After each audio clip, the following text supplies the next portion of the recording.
Etiomo. Distribuição Sinapse.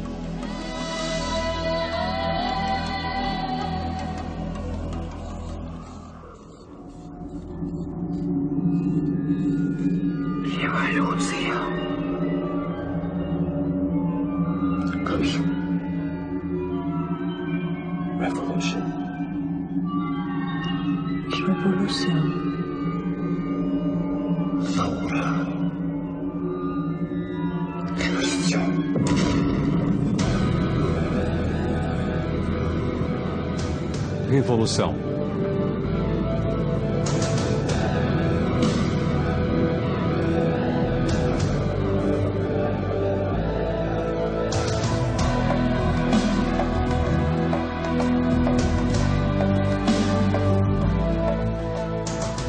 Revolução. Uma das palavras mais fortes em qualquer língua falada. Revolução. A insurreição das massas. Revolução. Revolta. Violência. Revolução quer dizer colapso. Mas também quer dizer coragem, exaltação e esperança. Eu tenho um sonho. É uma palavra que incendeia os ânimos, os sonhos das pessoas, e a palavra também liga as ideias de revolta e evolução.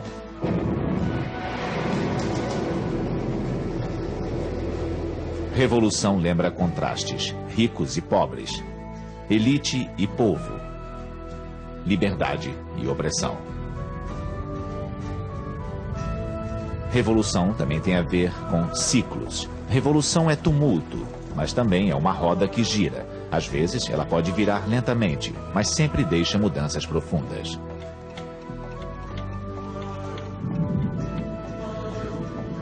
Os ciclos nos carregam em suas engrenagens. A revolução agrícola, revolução industrial, revolução da informação.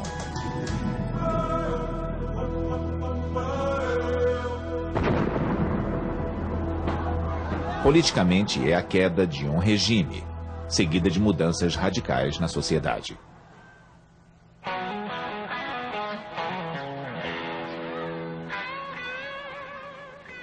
Em termos gerais, revolução é uma guinada, uma mudança na nossa maneira de viver e pensar.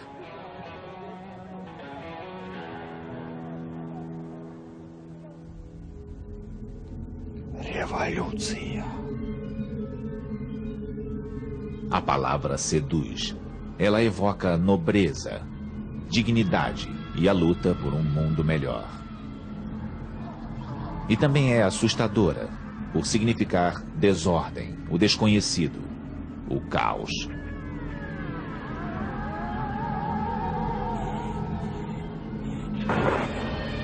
Será que ela continua tão significativa hoje? Ou será apenas uma sombra do passado, da qual nada restou além de um eco? O que motiva as pessoas a fazerem a revolução?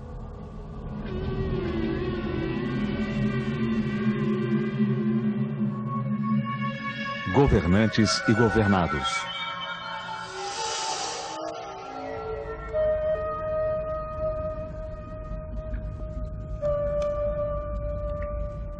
Sabemos pouco sobre nossos antepassados pré-históricos, mas é difícil imaginar uma revolução política numa tribo nômade daquela época. As primeiras revoluções, aquelas que transformaram radicalmente o modo de vida do homem pré-histórico, foram revoluções técnicas.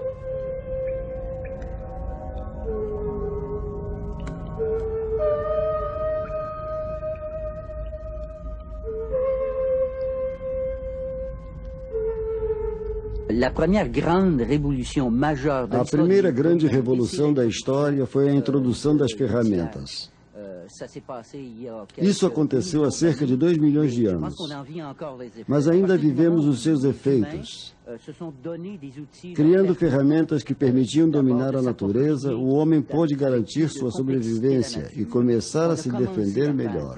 On a commencé à assurer sa survie et sa défense de façon plus efficace.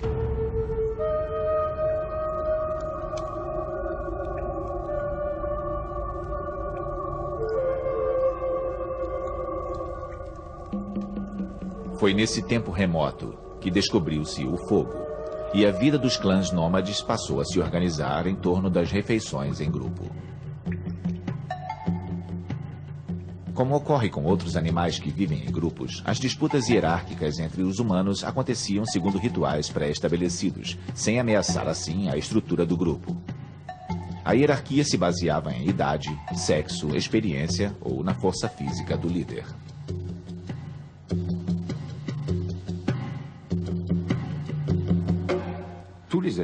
Todos os animais têm sistemas de poder e hierarquia, mas não conheço nenhum animal que modifique esses sistemas. A política abre a possibilidade, não de exercer o poder, mas de transformar o sistema que o estrutura.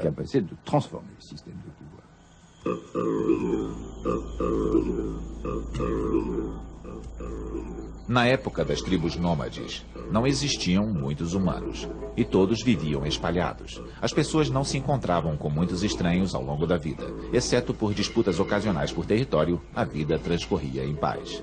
Pouca gente, poucas brigas. Além disso, as posses do indivíduo nômade eram somente o que ele conseguia carregar consigo. Não havia riqueza e não havia cobiça. Mas o Homo sapiens observava a natureza e desejou ter um controle maior sobre suas reservas de alimento. Mesmo sem saber, ele deu início a uma mudança revolucionária. O homem inventou a agricultura. Ele passou a ter como assegurar uma fonte garantida de alimento.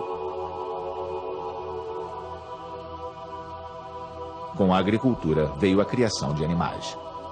E como o homem precisava se fixar à terra para cuidar da lavoura e do gado, ele se tornou sedentário.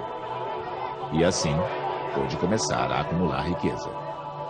A população começou a crescer rapidamente e a se organizar em comunidades. Mas quanto mais gente aparecia, mais desavenças surgiam. Logo, os mais astutos, os mais fortes e os mais ricos conquistaram posições de destaque.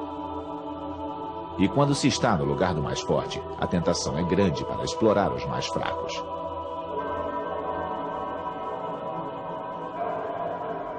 Foi aí que começaram os problemas.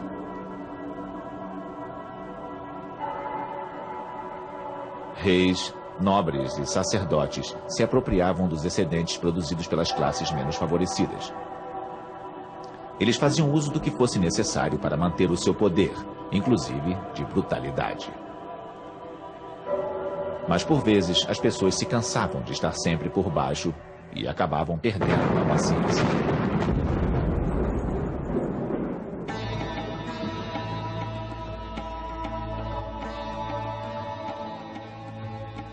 Não é de admirar que a primeira revolução político-social tenha acontecido na primeira civilização de que se tem notícia, a dos Sumérios. Tudo aconteceu na cidade de Lagash, por volta do ano 2415 a.C. Na época, o poder se concentrava nas mãos dos dois sumos sacerdotes que adoravam o deus Ningussa. Eles exploravam descaradamente o povo, cobrando impostos abusivos. Esse não é o papel normal do Estado.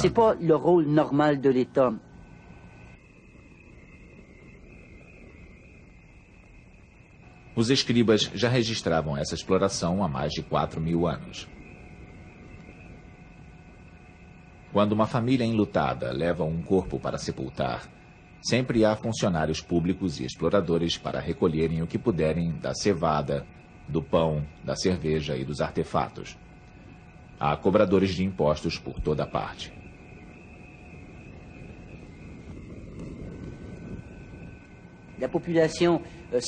O povo estava insatisfeito e iniciou um levante.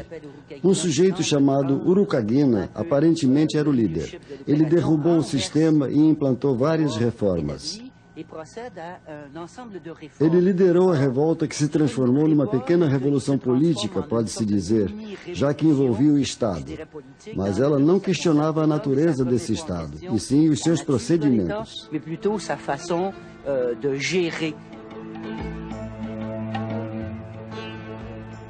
Urukagina depôs o inspetor dos barqueiros e o inspetor de pesca. Nenhum rico ousa mais invadir as terras da mãe de um homem pobre para saquear os frutos das árvores, como era habitual.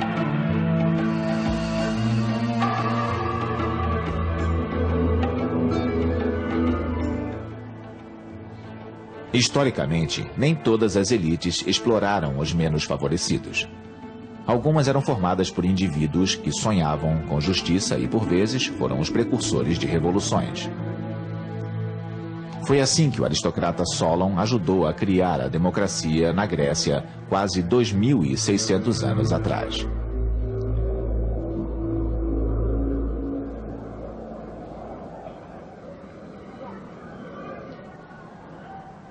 Na época de Solon, os pensadores gregos desenvolveram o conceito de que cada indivíduo do povo tinha sua importância, e essa foi a raiz do conceito de direitos humanos. Mesmo assim, na cidade-estado de Atenas, o direito dos indivíduos era desconsiderado. Uma minoria rica era dona das melhores terras e enriquecia à custa dos camponeses que precisavam pagar caro pelos cereais. Logo, os atenienses estavam afundados em dívidas. E quando os artesãos e lavradores não podiam pagar o que deviam, os nobres os transformavam em escravos ou os mandavam para o exílio. No ano de 594 a.C., a resignação do povo chegou ao limite. O país estava à beira de uma guerra civil.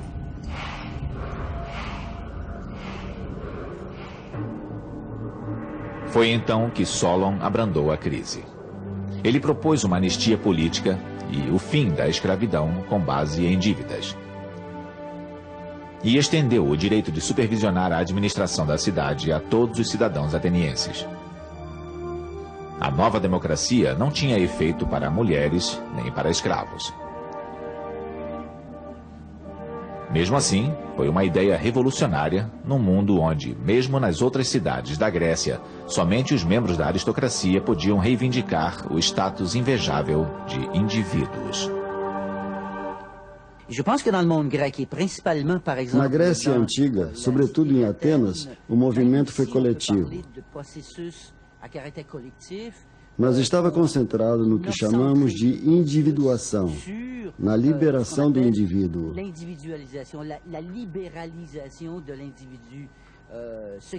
Desde os idos do ano 900 até o século VI a.C., aconteceu um longo processo revolucionário. Ocorreram mudanças profundas. Aos poucos, o indivíduo se libertou do anonimato da vida comunal para se tornar um ser político. Por exemplo, e l'amène a être un individu politique.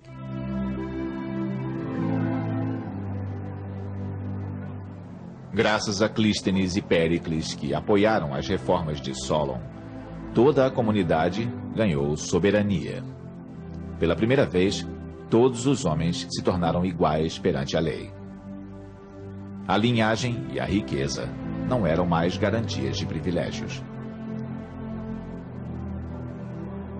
Eles criaram uma assembleia democrática, onde os cidadãos podiam expor suas opiniões, votar a criação de leis e tomar todas as decisões políticas importantes.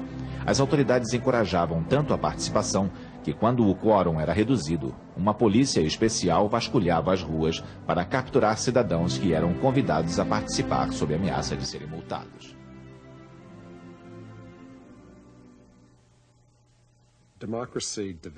A democracia nasceu nas cidades-estado gregas. O modelo de governo democrático existe há muito tempo. Sempre que há revoltas contra reis e imperadores, as pessoas podem se inspirar nos modelos da República Romana ou da democracia da Grécia Antiga.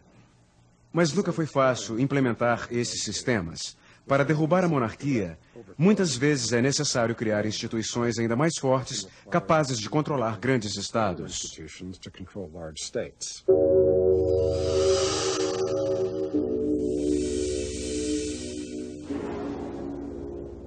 E além disso, nem todos os oprimidos se rebelam. O que é necessário para detonar uma revolução?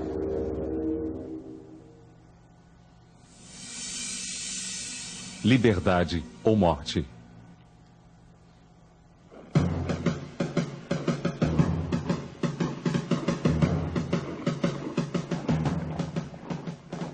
revolução implica uma transferência radical de poder e mudanças profundas na sociedade.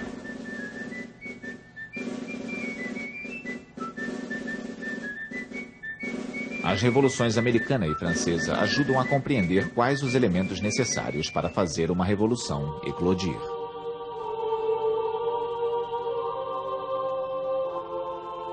Na base, há um mal-estar social profundo vindo da privação.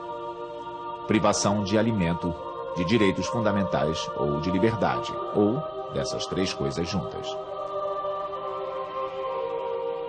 Essa era a sensação presente nas 13 colônias britânicas na América nos idos de 1760.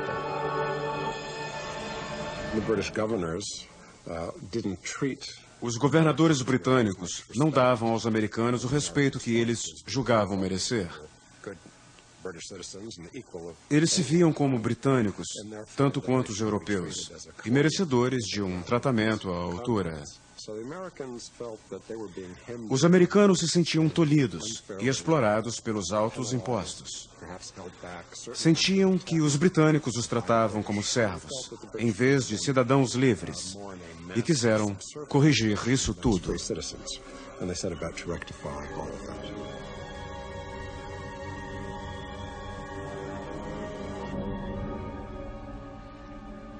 As autoridades ignoraram a insatisfação popular e isso agravou a situação.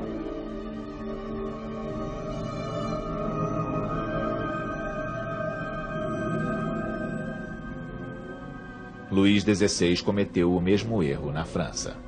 Ele centralizava todas as decisões do Estado, mas ignorava totalmente as condições de vida de seus súditos. O povo começou a questionar se ele teria direito de governá-los. Fraco e indeciso, Luís XVI isolou-se da aristocracia que desejava manter seus privilégios num país à beira da falência.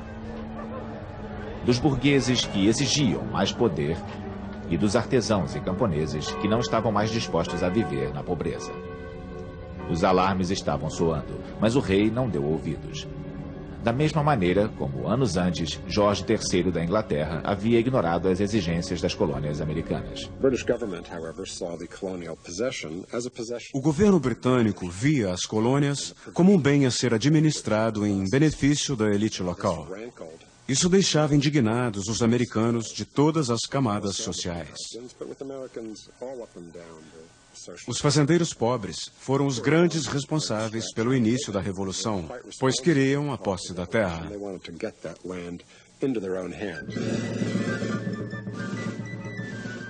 Para uma revolução dar certo, é preciso haver um consenso entre a população, ou pelo menos em mais de uma classe social. Caso contrário, o que se tem é uma guerra civil. Dizem que a Revolução Americana foi apenas um levante político da elite americana contra a elite britânica, que visava a libertar os americanos ricos dos impostos. Mas, na verdade, os americanos desejavam um país que não estivesse nas mãos de um rei e onde pudessem escolher o próprio destino.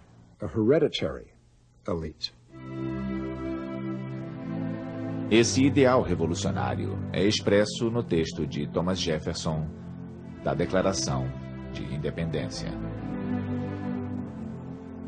Todos os homens foram criados iguais, foram dotados pelo Criador de certos direitos inalienáveis, que entre estes estão a vida, a liberdade e a busca da felicidade. E essas ideias se espalham depressa. Como Benjamin Franklin havia feito antes dele, Jefferson foi para Paris discutir suas visões com os revolucionários que encontrava pelos cafés da cidade. A Declaração dos Direitos Humanos, que os franceses adotaram anos mais tarde, foi baseada no modelo americano. Declaração dos Direitos do Homem e do Cidadão. Artigo 1º. Os homens nascem e são livres e iguais em direitos. As distinções sociais só podem fundamentar-se na utilidade comum.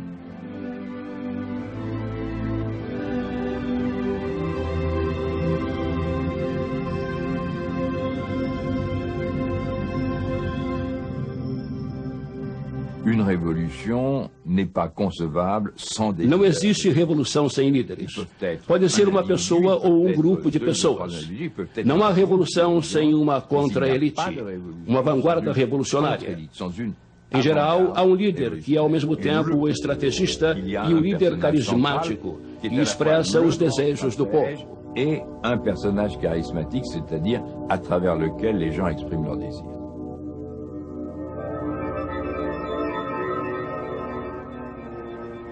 Pensando nas revoluções americana e francesa, alguns nomes vêm à memória naturalmente. Mas é interessante notar que os grandes revolucionários não costumam pertencer às classes oprimidas.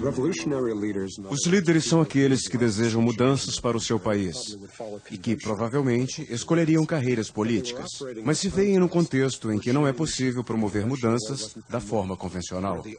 Assim, a única maneira de transformar o status quo é tornando-se revolucionário.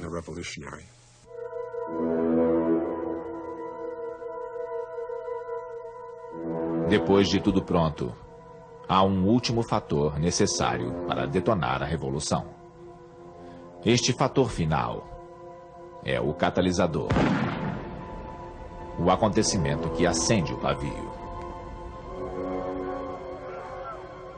Na América, os confrontos com a pátria-mãe continuavam se acirrando. Depois de taxar o melado, uma mercadoria importante usada no fabrico do rum, o governo britânico aboliu a lei do selo e criou impostos de importação sobre o vidro, chumbo, papel e até mesmo o chá.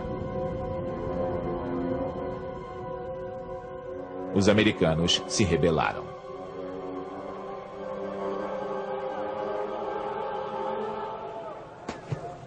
Eles organizaram a famosa Festa do Chá em Boston. Disfarçados de índios, os patriotas jogaram caixas de chá importado nas águas do porto de Boston. Isso levou a Grã-Bretanha a criar leis repressoras. Os americanos reagiram criando um governo revolucionário em Boston. Foi uma decisão explosiva. O primeiro confronto entre patriotas e soldados britânicos aconteceu em Lexington, em 19 de abril de 1775. Era o início da Guerra da Independência.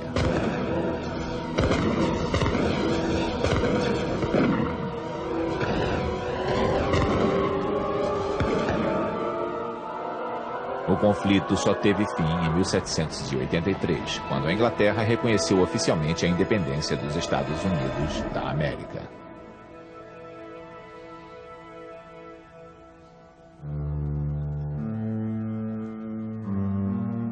Do outro lado do Atlântico, vários anos de colheita ruim levaram à escassez. Os cofres da França se esvaziaram.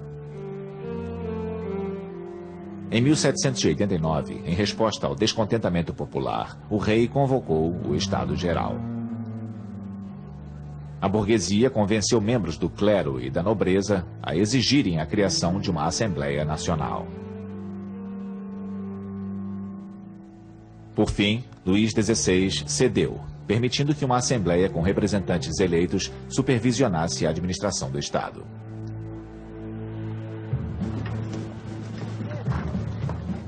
Mas, em segredo, ele passou ordens ao exército para se concentrar nos arredores de Paris. Comentava-se que o rei estava preparando uma repressão sangrenta para a Assembleia e para o povo.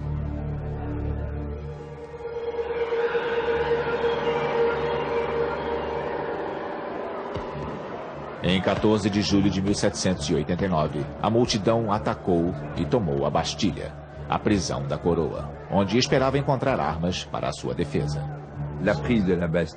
A tomada da Bastilha foi um ato político por excelência. Não teve nada a ver com razões econômicas e sociais. Ela estava quase vazia, mas foi escolhida deliberadamente por ser a prisão real.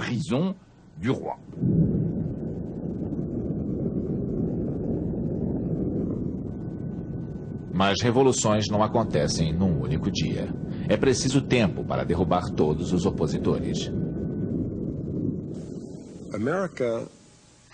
A América fez uma revolução sem ter passado por fases de ditadura, terror ou guerra civil violenta.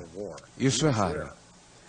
Na maior parte dos confrontos revolucionários, há uma facção, a dos ex-detentores do poder, que se opõe às mudanças. Esse movimento contra-revolucionário ameaça o sucesso do povo que almeja tomar o poder e modificar a sociedade. E o esforço de defender a revolução, às vezes, é priorizado em detrimento de ideais como a democracia e igualdade, que no princípio eram valorizados. Na América, a democracia foi estabelecida pouco tempo depois da Revolução na França. Levou quase um século para a Terceira República estabelecer um governo democrático.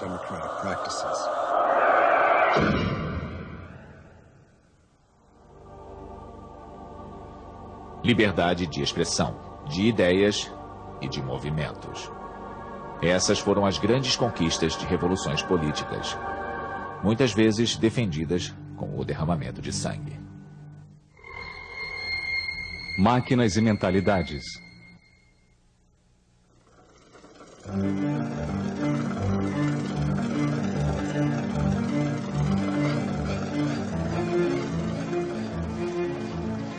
Enquanto a América lutava pela independência em 1776 e na França cabeças eram cortadas em 1793, havia outra revolução se formando. Um tipo inteiramente diferente de revolução, mas que também teria repercussão significativa.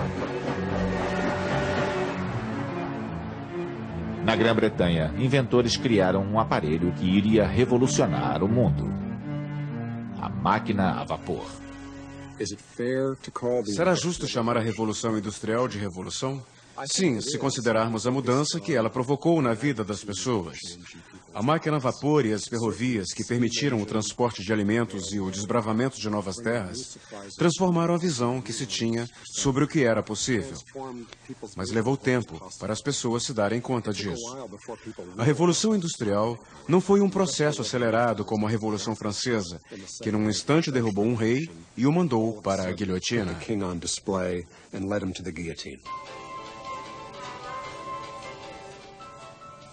A primeira onda da Revolução Industrial atingiu a produção têxtil.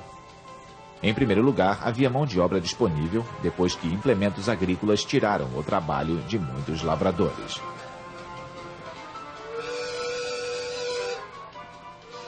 As novas máquinas a vapor levaram à criação das fábricas de tecidos, onde os ex-lavradores encontravam empregos.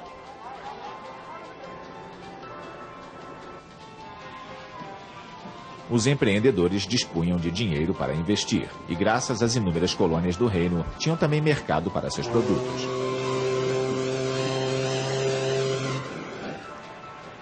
Novos meios de transporte possibilitavam distribuir a produção. A máquina a vapor deu o tom dessa revolução.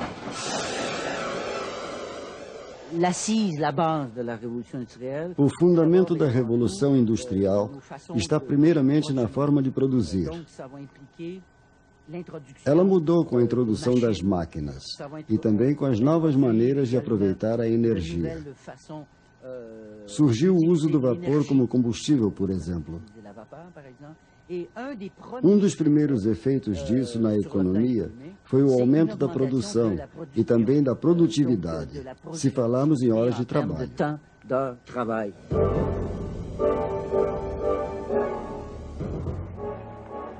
A segunda onda da Revolução Industrial veio com o uso de novas fontes de energia, como a eletricidade. Ela fez nascer o telégrafo, o telefone e a lâmpada elétrica.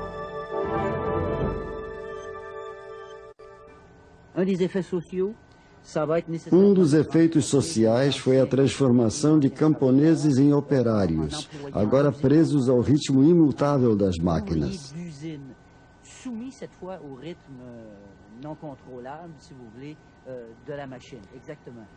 Isso tem implicações sociais no desenvolvimento urbano. As fábricas ficavam em grandes cidades. Portanto, surgiram os bairros operários, sem que houvesse uma infraestrutura mínima. O século XIX inteiro se desenvolveu com base nos ajustes sociais necessários a partir do advento das máquinas e nos efeitos da industrialização.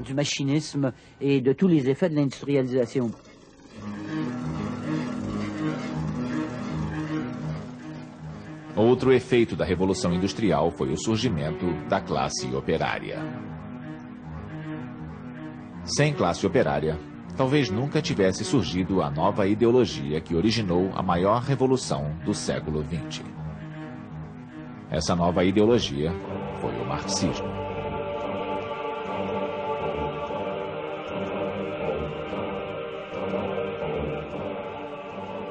O marxismo se fundamentava na crença de que a revolução era não só inevitável, como também libertaria o mundo da propriedade privada.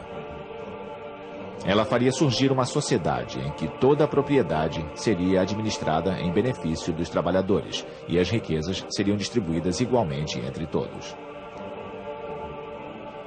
Esse foi o ideal que inspirou Vladimir Ilyich Lenin a fazer a Revolução Russa em outubro de 1917.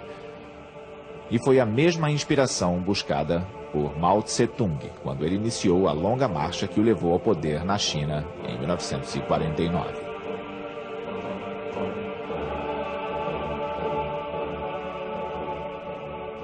Mas nenhum revolucionário seria capaz de derrubar o regime sozinho.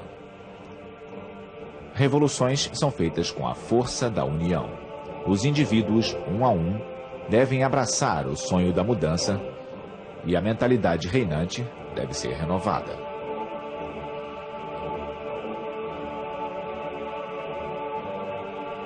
Qualquer revolução política, social ou cultural seria impossível sem isso.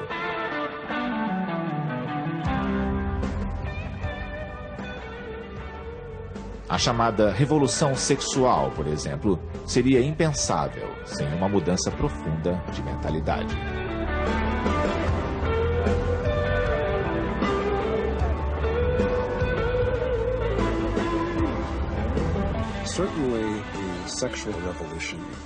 A revolução sexual trouxe uma mudança no que era visto como um estilo de vida adequado. Não foi uma revolução feita com conflitos violentos nas ruas. Mesmo que aconteçam conflitos do tipo na luta pelo direito ao aborto hoje. Mas tudo começou simplesmente com o questionamento da monogamia e do direito a estilos de vida alternativos.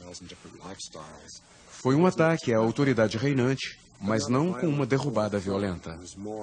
Tratou-se da conquista gradual de novos espaços e modos de vida.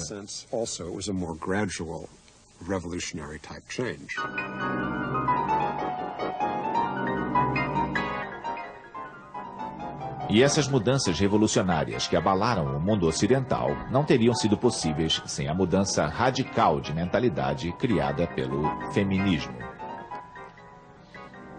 Desde as sufragetes até as mulheres que assumiram as fábricas durante as guerras mundiais e as manifestantes que tomaram as ruas nos anos 60, todas essas mulheres lutaram por um mesmo ideal: derrubar os antigos valores e questionar o seu tradicional papel na sociedade. A mudança mais importante da última metade do século XX foi o movimento feminista. Mas ele não é político, envolve aspectos políticos, mas vai muito mais além disso. É uma chamada mutação cultural, uma mudança fundamental na representação que adotamos do ser humano.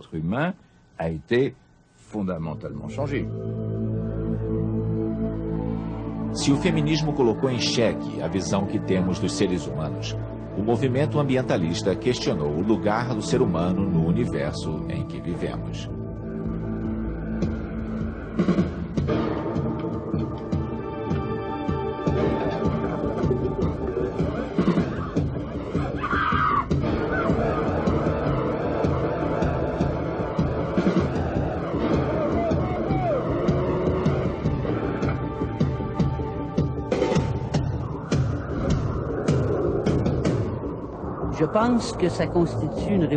É uma grande revolução na visão que temos da nossa relação com o universo.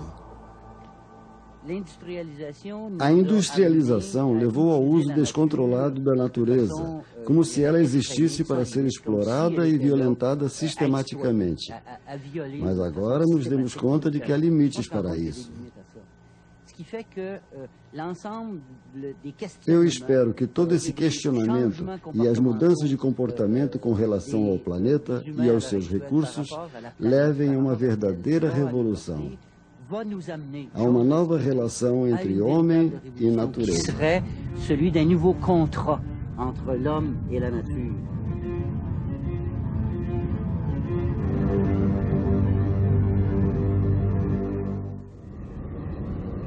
Aldeia global?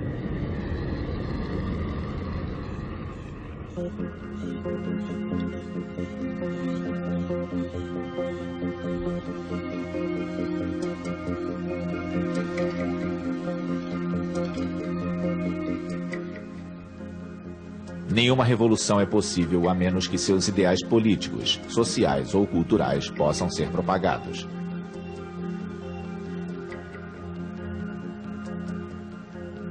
Para tanto, devem ser usados todos os meios de comunicação disponíveis. E esse não é um fenômeno novo.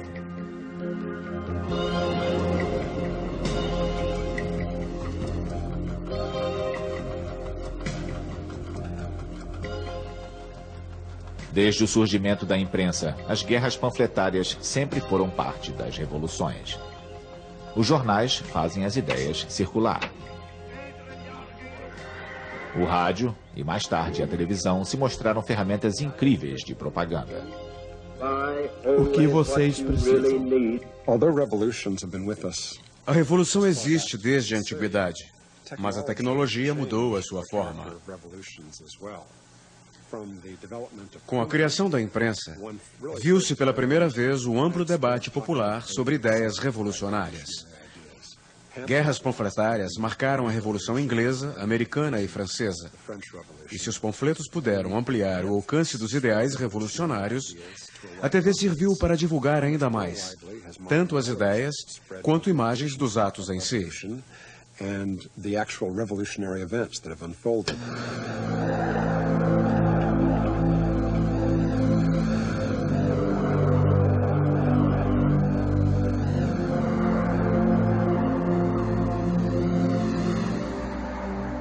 Regimes totalitários sempre se apressam em obter o controle total sobre a mídia. Afinal, não é essa a melhor maneira de abafar movimentos revolucionários?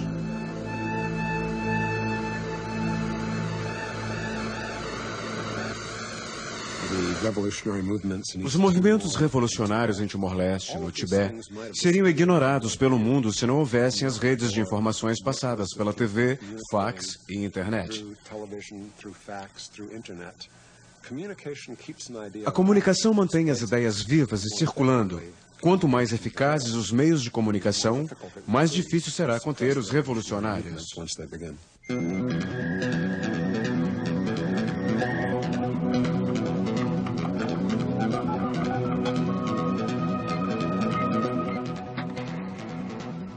Com as novas tecnologias de comunicação, os meios para divulgar ideais revolucionários são ilimitados.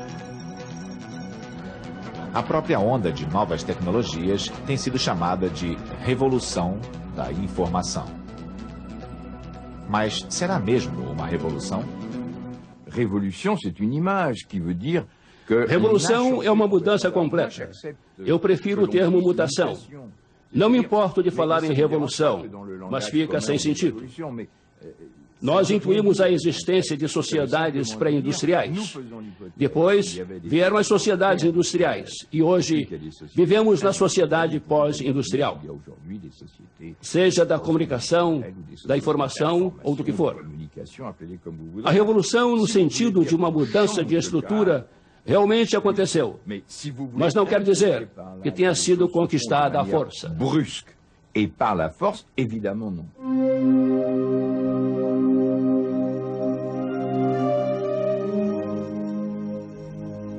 Quer seja uma mutação ou uma revolução, uma coisa é certa. Depois que as redes permitiram a divulgação de uma massa incrível de informação sem barreiras de países, leis ou visões culturais diferentes, devem acontecer reviravoltas radicais.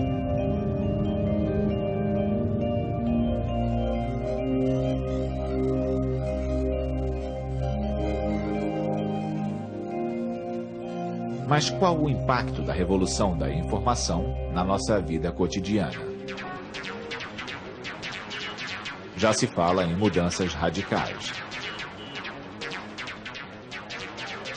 Mas não devemos esquecer que informação já é a base de qualquer sociedade.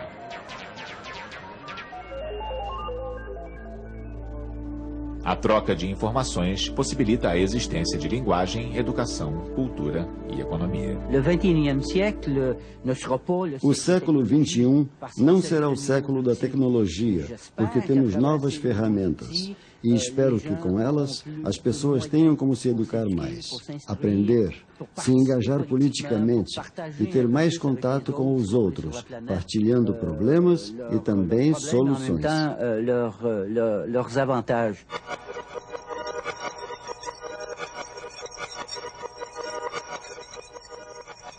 Mas há quem questione se estamos mesmo melhor informados.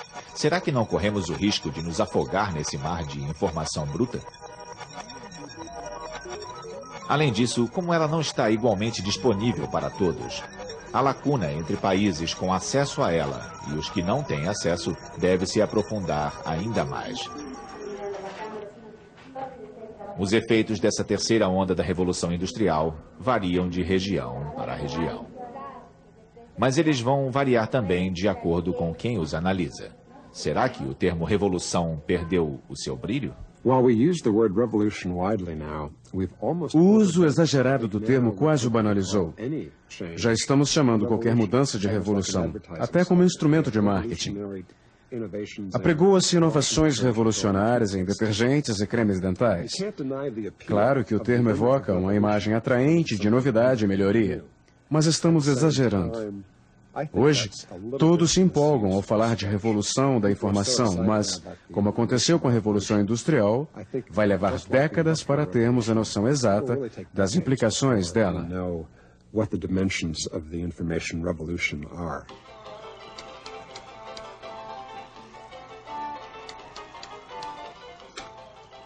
O computador mudou mesmo as nossas vidas, como dizem?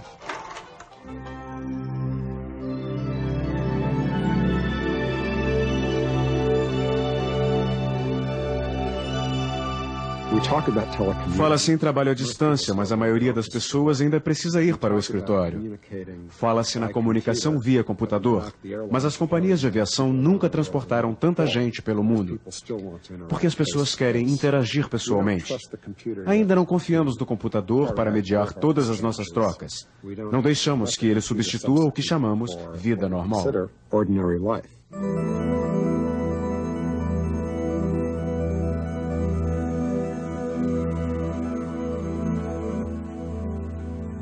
Temos a impressão de que a sociedade moderna não funcionaria sem computador, fax, terminais bancários eletrônicos e celulares, até porque muitas vezes a invenção do aparelho cria a necessidade dele.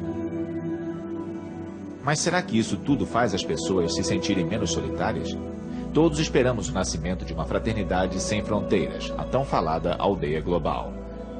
Mas mesmo assim, não estamos felizes. Por que será? Amanhã, a revolução.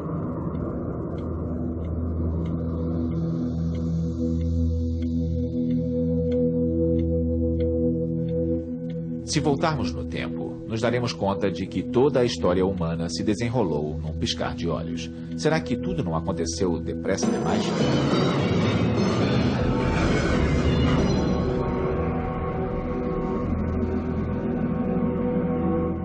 Diante dos milhões de anos de evolução gradual e paciente que aconteceram antes de nós, temos que admitir que 99% da existência humana foi passada em pequenas tribos nômades da pré-história.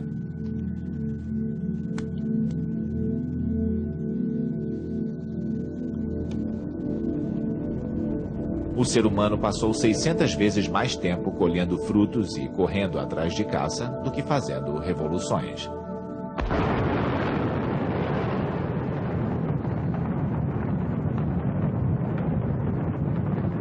O progresso todo aconteceu em ritmo veloz e as mudanças se aceleram cada vez mais.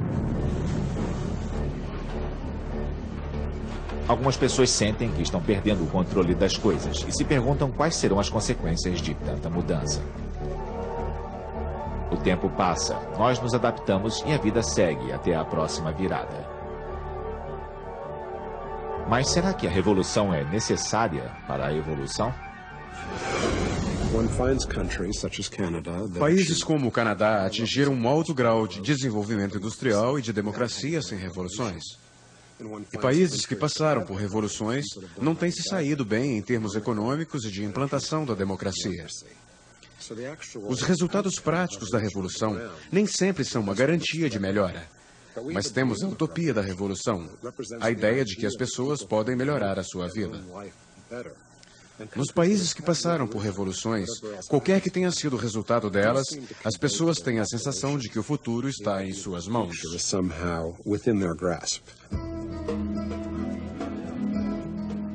Diariamente, mesmo sem nos darmos conta, desfrutamos das conquistas obtidas pelas grandes revoluções da história.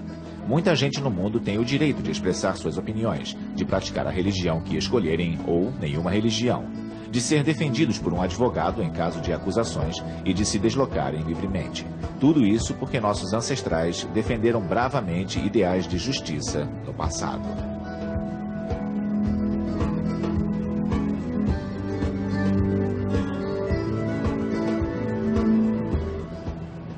Mas será que hoje ainda é possível ocorrer uma revolução social e política? Certamente. A revolução é possível sempre que um governo adota posições exclusivistas que incomodam a elite, que se sente sem voz de ação ou que falha em atender às aspirações da população geral.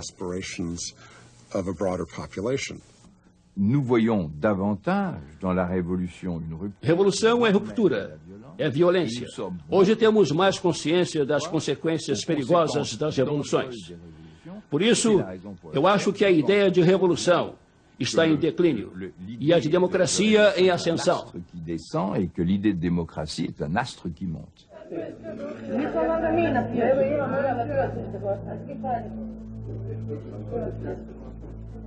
Será que isso quer dizer que a democracia é uma espécie de garantia contra a revolução?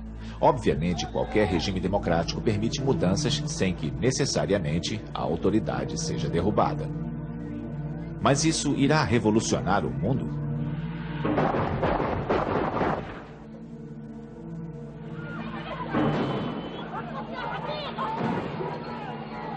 Além disso, com a globalização, o primeiro mundo será cada vez menos capaz de ignorar o que se passa no resto dos lugares.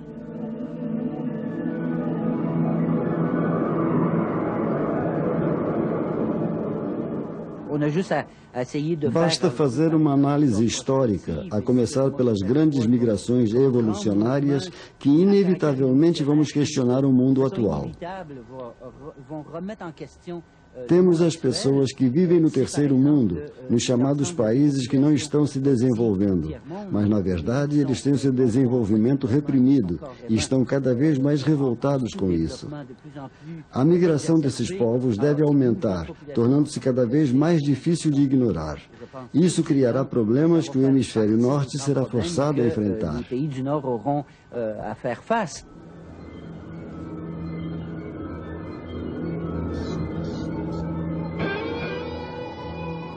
No coração das democracias ocidentais, às vésperas do terceiro milênio, as pessoas ainda sentem o imenso incômodo de se depararem com situações de injustiça.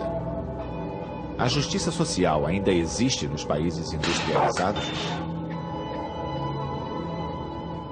Parece que a lacuna entre os privilegiados e os desfavorecidos só aumenta.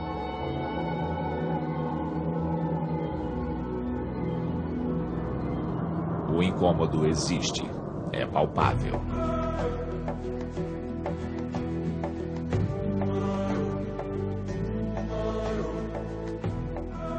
No estudo de história, existe a premissa de que sociedades e indivíduos só são capazes de analisar aquilo que atravessam posteriormente. Então, que revolução estaremos batalhando hoje?